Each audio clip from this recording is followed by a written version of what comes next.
Hi everyone, आज ये 5 मार्च 2026 के इम्पोर्टेंट करंट अफेयर को डिस्कस करते हैं। So let's get started without any further delay.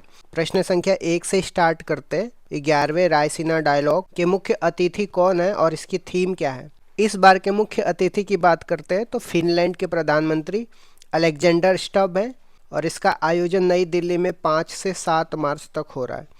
इसकी मेजबानी की बात करते हैं तो ऑब्जर्वर रिसर्च फाउंडेशन और विदेश मंत्रालय कर रहे हैं। 11वें रायसीना डायलॉग के वर्ष 2026 की थीम की बात करते हैं तो संस्कार, दावा, समझौता और तरक्की है। फिनलैंड की बात करते हैं तो फिनलैंड की राजधानी हेलेंस्की है, जहां 1952 में केडी जाधव ने कुश्ती में भारत के लिए पहला व्यक्तिगत ओलंपिक पदक जीता था, तो ये भी आपको ध्यान में रखना है। नेक्स्ट क्वेश्चन पे आते हैं। भारत का पहला AI ड्रिवन स्किल सेंसस कहाँ पे लॉन्च किया गया है? तो ये महाराष्ट्र के मुंबई में RD नेशनल कॉलेज द्वारा लॉन्च किया गया है। इसका उद्देश्य 18 से 40 वर्ष के युवाओं के कौशल का मूल्यांकन करना है। नेक्स्ट क्वेश्चन पे आते हैं। सस्टेनेबल डेवलपमेंट गोल पर नीति आयोग ने किसके साथ समझौता किया है? नीति आयोग ने जीका के साथ समझौता किया है। जीका का फुल फॉर्म क्या है? जापान इंटरनेशनल कोऑपरेटिव एजेंसी है। यह समझौता वैश्विक साझेदारी, स्वास्थ्य, कृषि, शिक्षा, वित्तीय समावेशन, कौशल विकास जैसे 6 क्षेत्रों में सहयोग के लिए है। SDG की बात करते हैं तो टोटल 17 लक्ष्य है, 169 टारगेट है जिन्हें 2030 तक पूरा करना है, तो ये भी आपको ध्यान में रखना है। नेक्स्ट क्वेश्चन में आ जाते हैं। भारत के 93वें शतरंज ग्रैंड मास्टर कौन बने? आरव डेंगला बने मुंबई के। इनकी उम्र मात्र 17 वर्ष है और भारत के पहले ग्रैंड मास्टर विश्वनाथ आनंद थे, जबकि 92 नंबर के ग्रैंड मास्टर आर्यन वर्षणे हैं दिल्ली से। नेक्स्ट क्वेश्चन पे आते हैं। दुनिया की सबसे पुरानी रॉक आर्ट की खोज कहाँ पे हुई है? तो इंडोनेशिया के सुलावेसी द्वीप पर हुई है। यह खोज लगभग 67,800 साल पुराना हाथ की स्टेंसिल जो चूने की गुफा में मिला है। नेक्स्ट क्वेश्चन पे आते हैं। गिफ्ट सिटी में लिस्ट होने वाला पहला विदेशी ब्लू बॉन्ड कौन सा है?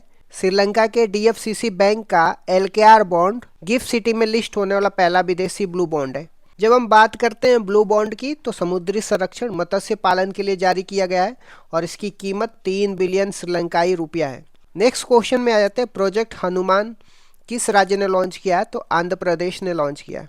इसे उप मुख्यमंत्री पवन कल्याण ने विजयवाड़ा से लॉन्च किया है, जिसका उद्देश्य इंसानों और जंगली जानवरों के बीच में संघर्ष को रोकना है।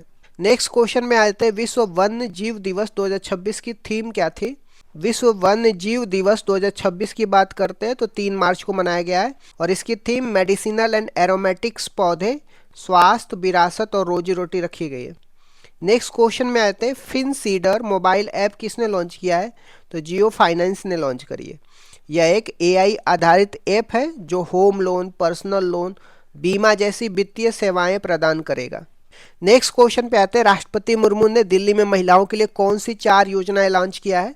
राष्ट्रपति मुर्मू ने दिल्ली में महिलाओं के लिए 4 योजना, जिसमें लखपति बिटिया स्कीम है, सहेली पिंक स्मार्ट कार्ड है, मेरी पूंजी मेरा अधिकार योजना है, मुफ्त LPG सिलेंडर योजना है।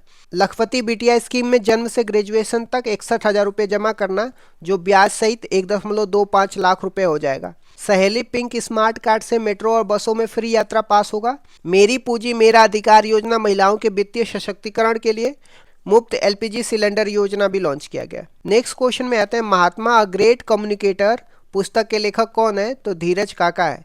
इसे केंद्रीय मंत्री डॉक्टर मनसुख मंडाविया ने लॉन्च किया है। नेक्स्ट क्वेश्चन पे आते हैं। चर्चा में रहे अन्य महत्वपूर्ण सांस्कृतिक और शैक्षिक तथ्य क्या है? डोल यात्रा महोत्सव पश्चिम बंगाल में भगवान श्री कृष्ण और राधा रानी के सम्मान में मनाया गया। संत थिरुमकाई अलवार की मूर्ति ऑक्सफोर्ड यूनिवर्सिटी ने 16वीं सदी की एकांश की मूर्ति भारत तमिलनाडु को लौटाई है। प्राचीन भारतीय विज्ञान सम्मेलन की बात करते हैं तो IIT धनबाद में आयोजित हुआ है। इस तरीके से मैंने कुछ इंपॉर्टेंट करंट अफेयर को डिस्कस कर दिया। Thank you so much guys. Keep loving, keep supporting. Bye bye, see you.